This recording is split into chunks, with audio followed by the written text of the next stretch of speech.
Thank you for listening to the History of the Papacy. I'm your host, as usual, Steve. If you like listening to the History of the Papacy, you can watch it on YouTube. Go to YouTube and search for the History of the Papacy podcast. And while you're there, you can check out all the cool videos and make sure you click the like, subscribe, and ring the bell so that you get notifications when new videos come out. We also have exclusive content there, the history of the papacy in 10 minutes or less. They're sort of like a sidetrack episode, but in a visual format where there's maps and pictures and all sorts of great things that go along with it. Now, I'll put in a quick plug here for Patreon, which can be found at patreon.com/history of the papacy. There's 4 tiers at the moment. There's Antioch, Alexandria, Constantinople, and Rome. And at each level, there's different things you can earn, different prizes, different rewards. But the big thing that everybody gets is they get ad-free content and early release content. So you also get those aforementioned History of the Papacy in 10 minutes YouTube episodes. You can get those in audio delivered by RSS feed to your phone or podcatcher of choice. One other great benefit is you'll be on the History of the Papacy diptychs, which in traditional Christianity or sacramental Christianity is the list of bishops who are commemorated at the Mass or liturgy. Those who are in first get mentioned first. So you want to get your name high on that list. So go over to Patreon now. Now let us commemorate at the Alexandria level. We have Roberto, Joran, William, Brian, Jeffrey, Christina, and John. At the Constantinople level, we have Dapo, Paul, Justin, and Lana, who are all magnificent. And achieving the highest power and prestige, we have Peter the Great at the See of Rome. What we have here is the 3rd installment of Garry Stevens and I's series on the minor prophets of the Old Testament. Garry, you well know, is the host of the History in the Bible podcast, entering his 3rd season. You should definitely go check that out. Now, in today's series, we'll focus on our next 2 minor prophets, that of Jonah and Obadiah. It probably isn't fair to put Jonah with Obadiah, being that Jonah is probably the most well-known characters in the entire Bible, and Obadiah is the shortest and probably least known character in the whole Bible, New Testament or Old Testament. But he only comes in at one very short chapter. But I think it's interesting, and you'll definitely be interested to hear what Obadiah has to say. Maybe you'll make a new friend today.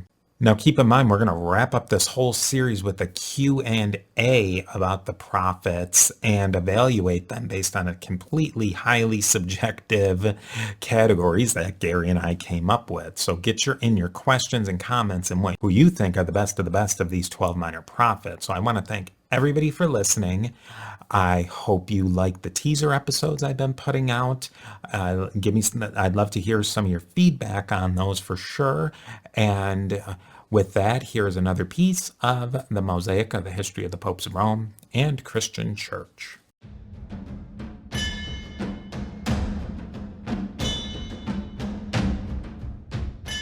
Welcome back to another exciting episode and collaboration between the History of the Papacy podcast and the History in the Bible podcast. I'm Steve, and today, of course, I'm joined by Garry. Garry, how are you doing? I'm doing fine. Today, we are going to delve into our next group of minor prophets, but they're not minor to us. They're major. And if you've jumped in the middle, I would suggest going back and listening to our other episodes on the other minor prophets in our introductory episode. But if you can also just listen to it today too, because it's good, and then listen to it again. Today, we are going to focus in on 2 spectacular minor prophets. One you might be more knowledgeable of, and the other one might be a new minor prophet for your enjoyment. Today, we are talking about none other than Obadiah and Jonah. So, Garry, let's talk a little bit about about our dear friend Obadiah. Obadiah. I hate the book of Obadiah. I hate the prophet Obadiah. Can't stand him.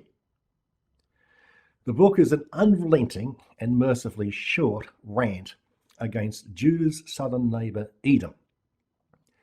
Edom was due south of the southern kingdom of Judah, and we don't really know how big it was, but it probably extended down to the Gulf of Aqaba and had a port there. Edom seems to have been the very epitome of a tin-pot kingdom. There is nothing in Edom except wasteland, but it did have the big advantage that the King's Highway from the Gulf of Aqaba ran through it. So it's probably full of, what do you call them, brigands waylaying camel trains as they were trying to get to Mesopotamia. Obadiah, or in Hebrew, Obadiah, is the shortest book in the Bible, 300 Hebrew words, and depending how you translate it, 600 English words. It is my aim to become the world's foremost authority on Obadiah. After all, it's only 600 words. How hard can that be? It's basically an extended Facebook rant against the Edomites. If Obadiah wrote this, and if he actually did write it, and if he wrote it today, it would be an extended Facebook rant that people would probably like out of sympathy and then scroll on. Obadiah would have loved Facebook, wouldn't he? The I Hate Edom page, of which he would be a regular contributor. In the Christian tradition, well, hang on, let's get through, I suppose, a few quotes from Obadiah so you can get a little hint of its sheer ghastliness. Now, Obadiah has only one chapter. Traditionally, in one chapter books, you don't get a chapter reference. So Obadiah 1 is the first verse of Obadiah, not the first chapter. Anyway, here we go. Obadiah 1. The prophecy of Obadiah. Thus said my Lord God concerning Edom, I will make you least among nations. You shall be most despised. Your arrogant heart has seduced you, you who dwell in clefts of the rock. In your lofty abode, you think in your heart, who can pull me down to earth? Should you nest as high as an eagle, even from there I will pull you down, declares the Lord. That's the opening 4 verses. He's not keen on Edom. Why? We find that out a few verses later when the prophet writes, verse 10, For the slaughter and violence done to your brother Jacob, shame shall cover you, and you shall be cut off forever. On the day that you stood aside, on the day that strangers carried off his wealth, and foreigners entered his gates and cast lots for Jerusalem, you too were like one of them. I had read there's a website I'll usually check out first called myjewishlearning.com, and it seems legit. They said that there was some rabbinical sources that said that Obadiah may have been a convert to Judaism who was also an Edomite by birth. So he's kind of like a self-hating Edomite. Why you would include that in the canon is... Yeah. I suppose, what is it said that converts are always the most fanatical? Yeah. Yeah. So I suppose if he was an Edomite, that would explain it. Now, the book of Obadiah is a rant against Edom for its betrayal of Judah. We don't really know the context. The best bet is that it's referring to when Babylon came and attacked and eventually conquered Judah. The book seems to be complaining that the kingdom of Edom did not come to Judah's aid. Now, I don't know what Edom could have done. Edom was probably even poorer than Judah. Babylon at the time was a vast military machine. Having at your back some friends who are not going to help you. But as we'll see, I mean, there's a real historical thing behind this, going back to the patriarchs. Yeah, they don't give us any context to say why the Edomites were obliged to do anything to help the Israelites or Judah. But it all goes back to Jacob and Esau. So then the main topic really is the destruction of Jerusalem in 586 by the Babylonians and the supposed actions of Edom against Judah at that time. The Edomites were regarded as the kin of the Jews, and since they were both descended from they were both descended of Isaac, one through Jacob and one through Esau. The Edomites did not behave as brothers to the Jews in their worst hour, which is kind of interesting. Maybe we can discuss that later, as if they felt themselves to be kin in the same, or the, co-religionists, or if this was a whole Yahwehist idea. I mean, there's a lot to dissect there. But anyways, Edom serves as both a reference to the nation of that name and also to the foreign nations in general. Subsequently, Jews identified Edom with Rome and later with Christendom. For them, the book of Obadiah referred, at least in part, to the events in the Second Temple or to future events associated with the Messianic era. So then we flash back to this wonderful story of the nice Esau and the nasty Jacob Israel. That's one of the greatest stories. I say this every time. All these stories are just so entertaining. But in very short, Isaac's wife Rebekah is determined to swindle her own eldest son Esau, the hairy one. Like, he was so hairy, like his body was like it was like a sheep's hair almost. But she wanted to swindle the eldest, Esau, who was really the one who should have gotten everything, his inheritance, because Esau married a Hittite woman. The Hittites, they're another great one. Maybe that's for a future series. We were talking about the enemies of Israel. So you really can't have Esau getting his cut of the pie, so to speak, when he's married that Hittite woman. Nah, nasty Hittites. The Bible hammers home that the imperative that you cannot do out of Israelite marriage. Rebekah has decided that their youngest son, Jacob, is the rightful heir, and he's the most colorful of the patriarchs, the resourceful trickster, the equivalent of Odysseus in the Greek myth. When Esau cries, "Have you only one single blessing, Father? Bless me also, Father," can he ever sway the ever passive and ever duped Isaac? Naturally, Esau is deeply unhappy about this turn of events, and at the instigation of his duplicitous mother, Rebekah, Jacob flees Esau's vengeance. You really do. Esau's got a major point for wanting to get some vengeance. Yeah. And the Bible is very clear it's on the side of Rebekah and Jacob, who are swindling poor Isaac, firstly, the dad, and they're swindling Esau. Oh, it's a great moral. And then Esau, in the end, he comes and asks for forgiveness and wants to paper over everything, and he still comes out as the bad guy. Yeah, he's still depicted as the bad guy, even though Jacob admits he's done wrong. He confronts Esau. Basically, they had two little armies. He confronts Esau expecting to be done over something severe. And Esau says, "Not a problem, brother. I forgive you." So Esau is depicted as the nice one. But the book of Genesis is still, its sympathies are with Loki, not with Thor. Yeah, that is really a theme that cuts through the Old Testament, as the guy who you were like, "Yeah, what did he do? What was so bad?" Yeah, And, that's the person who, we said this off microphone, but it always seems to be the guy who you're rooting for gets thrown under the bus. Yeah, exactly. And the Bible lists the generations, the descendants of Esau, who goes off to a strange land. That's one thing the Bible makes clear. Jacob, who's later renamed Israel, gets to settle in Canaan, whereas Esau disperses for parts unknown, but has many children, all of whom are deemed to be, the founders of some tribe near Judah, and in particular the Edomites.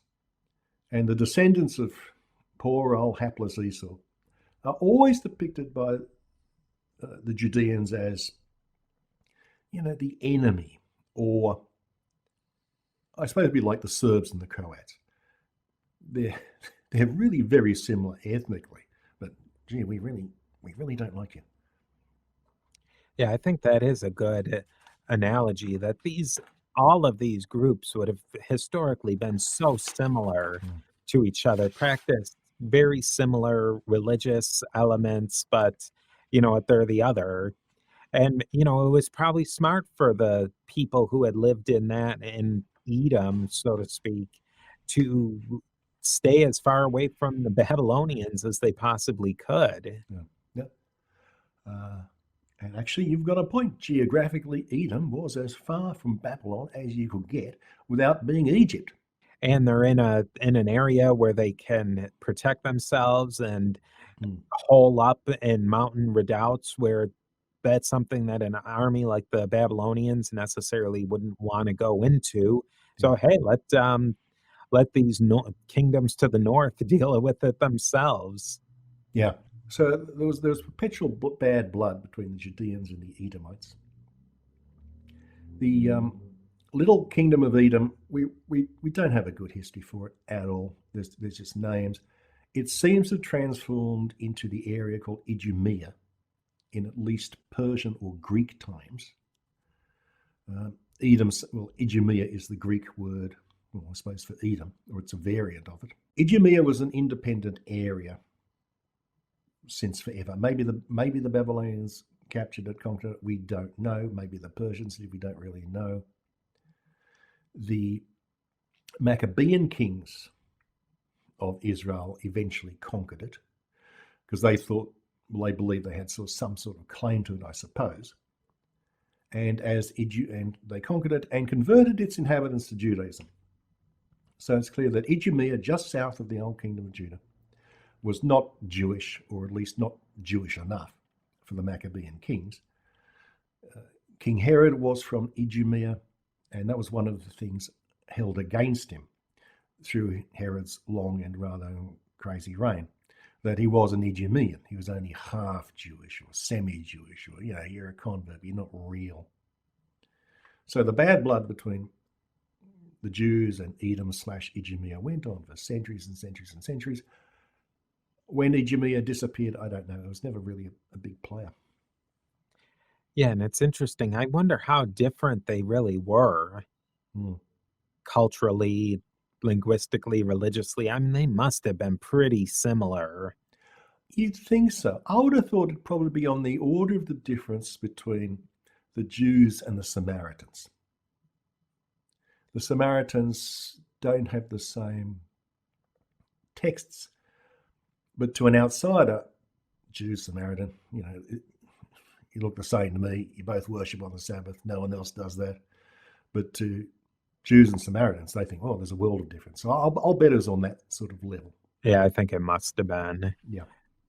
Maybe you can share that Edom in Psalm 137. People hear a lot about the Psalms, but this probably isn't a psalm that's going to get shared at Sunday school. Yes, Psalm 137. This is one of the few other places in the Old Testament where Edom is mentioned. Now, Psalm 137 actually starts off with the famous "By the rivers of Babylon." By the rivers of Babylon. You know how it goes.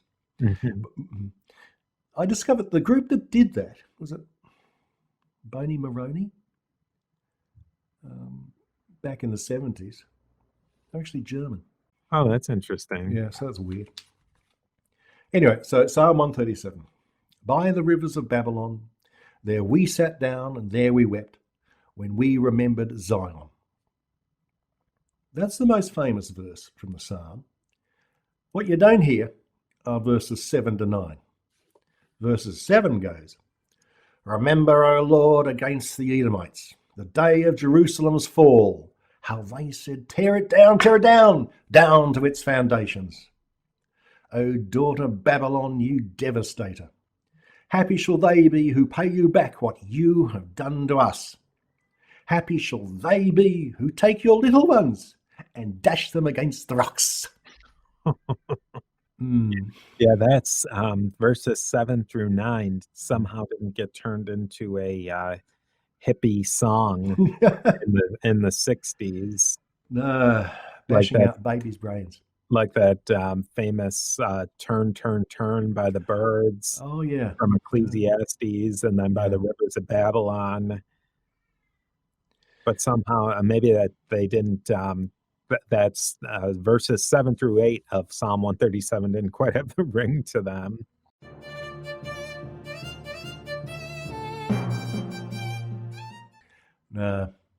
It's funny how all the violent bits get filtered out, isn't it, in the Bible?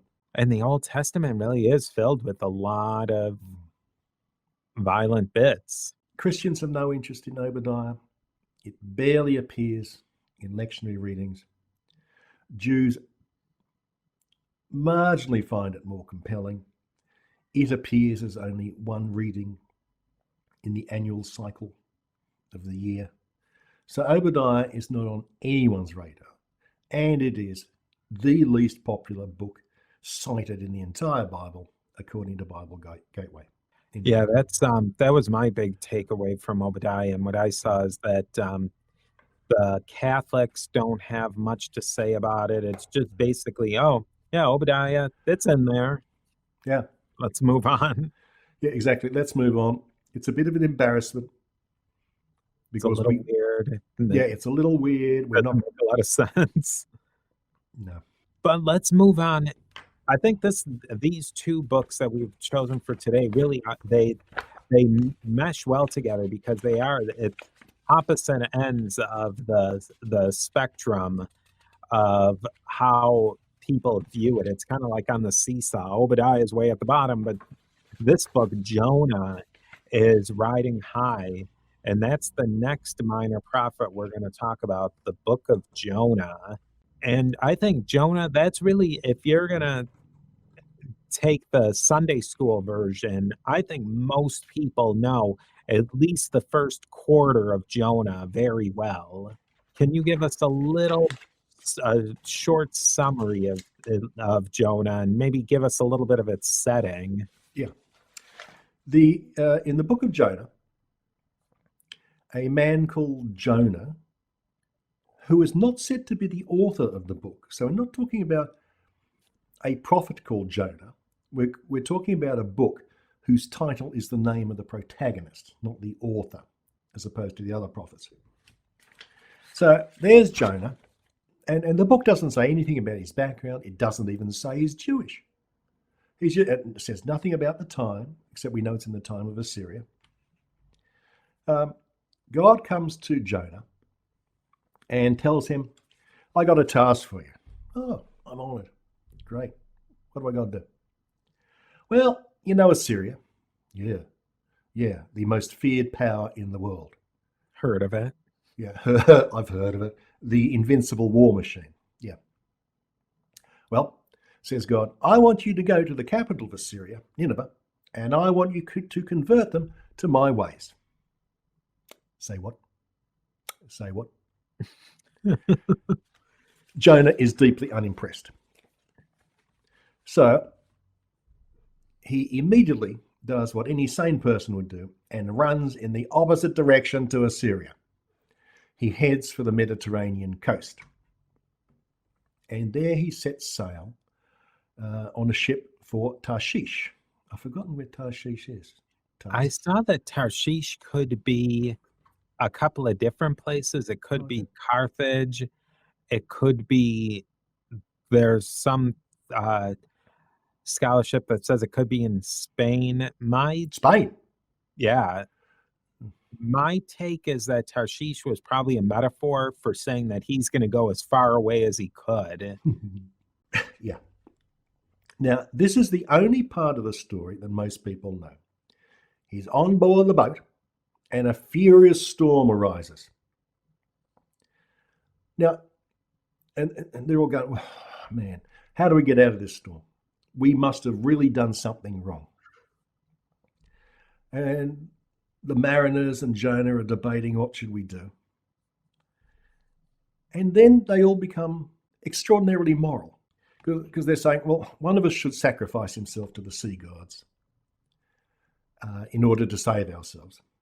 And then everyone, they have a Spartacus moment. No, I'll do it. No, I'll do it. No, I'll do it. I can't really see that happening on a ship. Eventually, Jonah says, okay, I think I'm in trouble with my God, so I shall throw myself off the ship. Good show, sir. Best of British, etc. Off you go. And Jonah is thrown overboard. And then comes the bit that we all know. He spends 3 days and nights in the belly of a fish and is then regurgitated onto land. And at that point, he commences his journey to Assyria. Now, this story, I think it's only maybe one chapter out of several in the book. It's only a little portion of it. It's maybe 25%. Yeah, maybe at that. And it is not the point of the book at all. It's just a zany little folktale inserted into the book. But that's all that people know. Anyway, eventually Jonah, he actually goes to Nineveh, preaches there, and he's thinking, this is not going to go well. I am going to be killed by the most murderous people on the planet. To his utter shock, they follow his advice and they convert to God's ways. And at that point, Jonah is, well, how would you describe it? I mean, he's almost apoplectic. At his success. Yeah. It's absolute 100% mission accomplished success. And Jonah is, I mean, almost ready to kill himself over it. Yeah. He is so disappointed. He has a little rant at God saying, why didn't you destroy them? Well, Jonah, you actually did, you succeeded. They converted. Everything is fine. And Jonah is utterly distraught. And the book closes with God saying to Jonah, hey, I can forgive who I like. And it worked.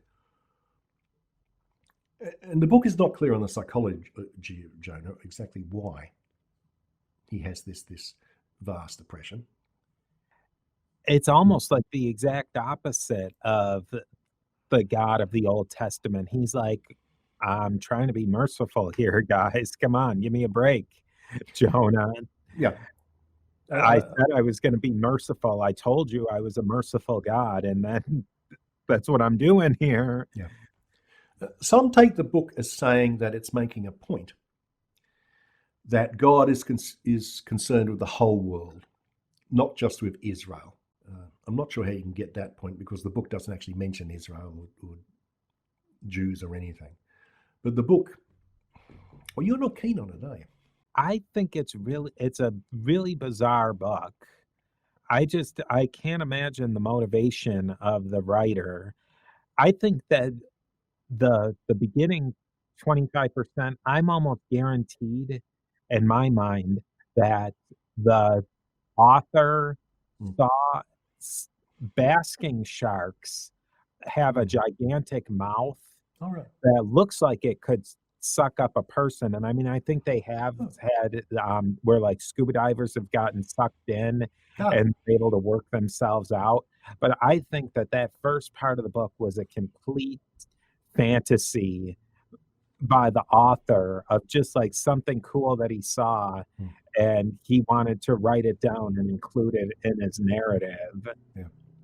Like an author is inspired by seeing a big mountain or something, and they want to include it in their book. And then the second 3/4, it's really Jonah throwing a temper tantrum. It is. I don't think there's any other way you could really explain it, is that he didn't do what God says in the first place. Like, God's being pretty reasonable in the first, go to Nineveh. He refuses to go to Nineveh. Finally, after he gets barfed up by a gigantic fish, which that is what the translation is, I believe in Greek it was keto something, Mm. and that's an interesting little etymology thing, is that whale comes from the King James Version. That's All right. how they translated it, because eventually that term was associated with whale, the Okay. Greek term, Mhm. but in Greek it was just fish, so it had been differentiated throughout the ages, that that Greek term went from just a generic for fish to a specific to whales. But it is also interesting that I had no idea that basking sharks or sperm whales lived in the Eastern Mediterranean, Yeah. and that they migrate there, which is even more interesting. Oh, really? Yeah, so they do go out into the Atlantic and then Yeah. come back into the Mediterranean. I'm not exactly sure for what purpose, but So they always manage to find the Straits of Gibraltar. yeah, and that's a pretty narrow Mm. body of water for, huge aquatic animals to Yeah. swim through. Yeah. But like I said, I think that that's pure fiction, just Mm. for an interesting plot element. Yeah.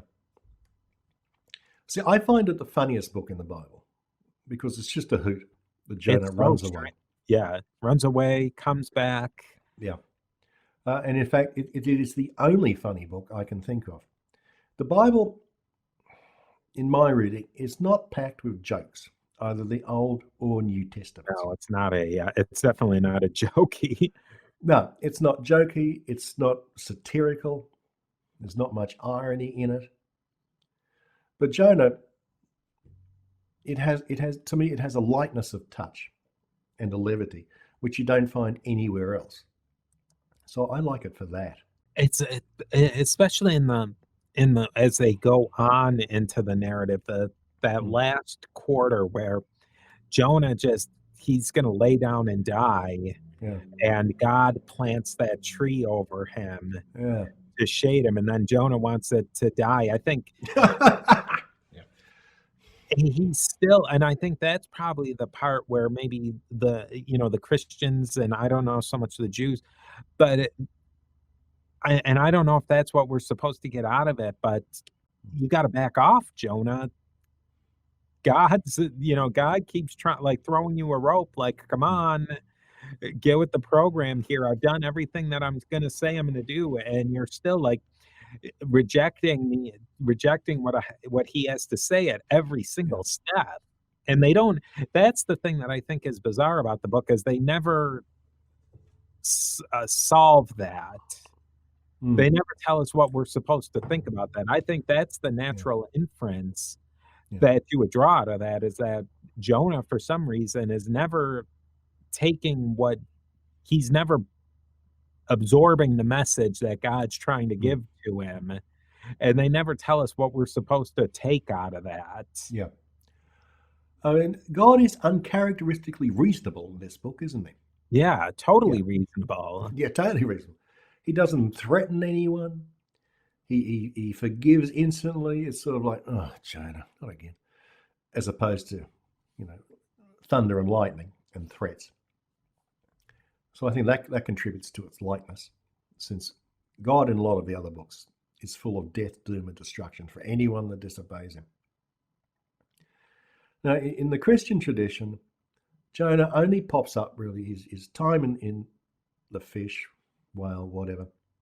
3 days, 3 nights. Okay, obviously a metaphor for Jesus' death and resurrection, I suppose. But I think you're spending you're spending a lot out of one tiny little fraction of this book. Yeah, the 3 days in the tomb. Yeah, 3 days in the tomb sort of thing. It's a stretch, I would have thought. The Jews see the book, apparently it's I didn't know this, it's occupies a fairly important place in the Jewish liturgy. It is recited on Yom Kippur afternoon. And Yom Kippur is one of the most important holidays in the Jewish calendar. Yeah, I didn't know this. That's a pretty big deal. Yeah. So it occupies, I mean, it'd be the equivalent of it being part of a reading on at Easter or Christmas, I suppose. Yeah. And apparently they take from the book the notion of God's universal love for humanity, and that anyone, even the most wicked of the wicked, like the Assyrians, can repent and be forgiven. So they take away a much bigger lesson, I think, than the Christians do. So that's basically the book of Jonah. I just wish that message had been driven home more in the text. Yeah, it isn't really. It doesn't seem to be, you can draw that out of the text, but I think if you wanted to say that was really the purpose of the text, you needed just a little bit more at the end to make that point. Yeah, if I remember correctly, God only appears. God only really reappears in the very final verses, doesn't he? I think actually, let me just see, because I didn't get a quote for this. Let me just see if I can find the very final verses of Jonah. Yeah, here we go. So the final chapter is chapter 4, and it starts off with Jonah being really annoyed that he succeeded. So chapter 4. This displeased Jonah greatly, and he was grieved. He prayed to the Lord, saying, "O Lord, isn't this just what I said when I was still in my own country? That is why I fled beforehand. For I know now that you are a compassionate and gracious God, slow to anger, abounding in kindness." And Jonah hates that. So Jonah goes, God plants a tree. God talks to Jonah, and Jonah says, "I would rather die than live, and I want the tree to die too." Okay. And God's like, "Hey, I made this tree, back off." Yeah, exactly. And the final verses of the book are, "Then the Lord said, you cared about the plant which you did not work for, and which you did not grow, which appeared overnight and perished overnight. And should not I care about Nineveh, that great city, in which there are more than 120,000 persons, who do not yet know their right hand from their left, and many beasts as well?" I just think with these 12, if you're going to include them in the writings, they're pretty short. They should have a theme that just punches you in the face. Like I have an anthology of Philip K. Dick of his short stories, and they're like 10 pages at the most. And you read them and you get the point from them. And that's what I would really love with these. I think that these 12 would be perfect if they're like, boom, here's a nice story, here's the point, and let's move on. That's what I kind of like about the New Testament, like with when Jesus gives the parables. It's like, boom, here you go, here's a quick little story, and here's the point. Get it? Now let's do another short story. Yeah. And you don't get at least from Jonah and Obadiah, you're not getting that quick one-liner. Here's the point. It's kind of like marketing, really, when you think about it.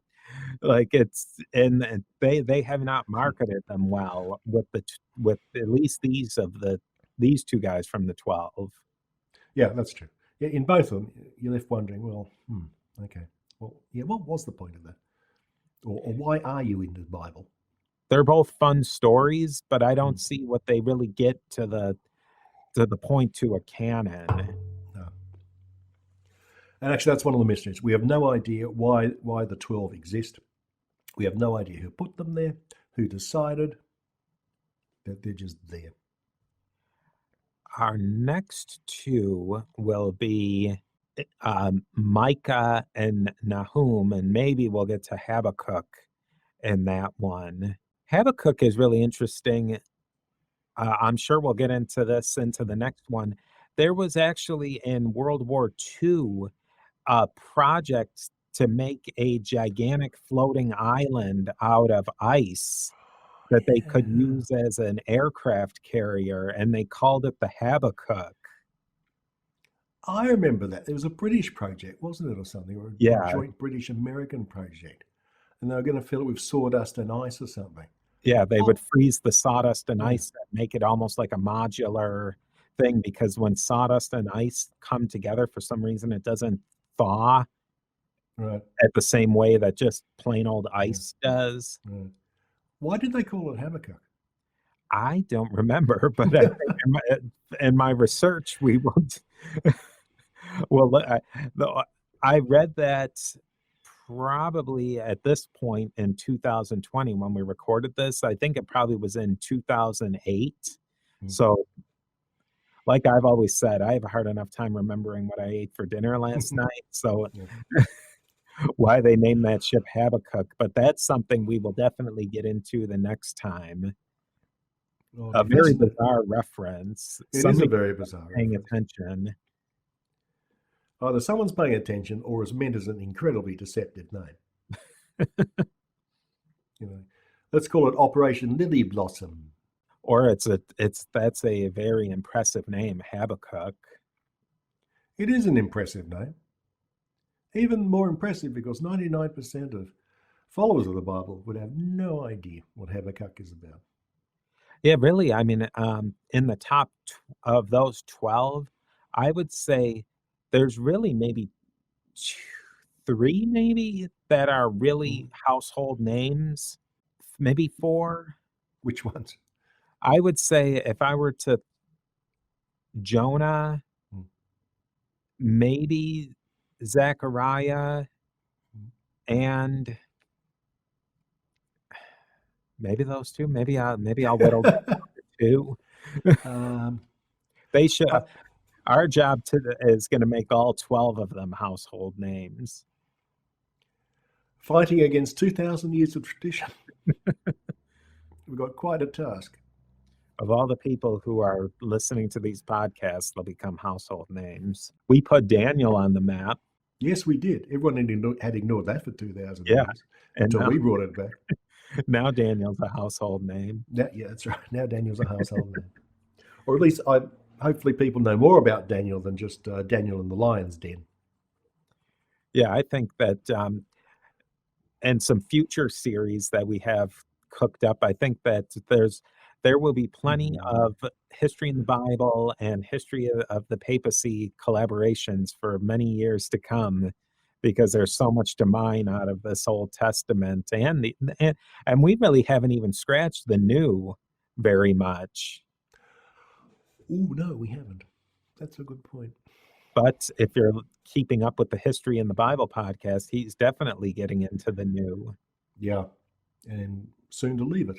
All right, well, next time we will get into our next set of our 12 minor, and I don't like calling them minor prophets. What do you think, Garry? I tend to use the Jewish tradition, and they're just called the 12. They're not the 12 prophets or the 12 minor prophets. They're just the 12. They need something better than just the 12, though. Oh, that's got an air of mystery to it, don't you think? Yeah, the 12. But then in the Christian context, you get them confused with the 12 apostles. Ah, good point. Good point. And we're very excited to see you next time. Hey, wasn't there a Pope Zephaniah? There was definitely Zacharias. I think, was there a Zephaniah? And we're going to have to look into that one. That's an I don't know how I would have missed that one. Yeah. But you'll definitely find out about that and much, much, much, much more next time.